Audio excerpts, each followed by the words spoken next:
Paalala sa mga anak, habang nasa pader ka ng mga magulang mo, matuto kang sumunod. Huwag kang sisiga-siga at umastang kaya mo na ang sarili mo. Maraming bagay sa mundo ang akala mo, kaya mo na. Hindi mo naiintindihan kung anong klase ang hirap sa mundo nang nakatayo sa sariling mga paa. Magpasalamat ka sa mga magulang mo, kahit madalas hindi mo na napapansing nababastos mo na sila. At kahit hindi nila pinapakita na nasasaktan mo na ang damdamin nila, inananatili silang nandyan. Dahil alam mo kung bakit?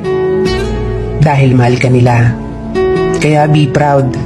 Kayo mga kabataan ng mga magulang pa, mahalin niyo sila habang buhay pa sila.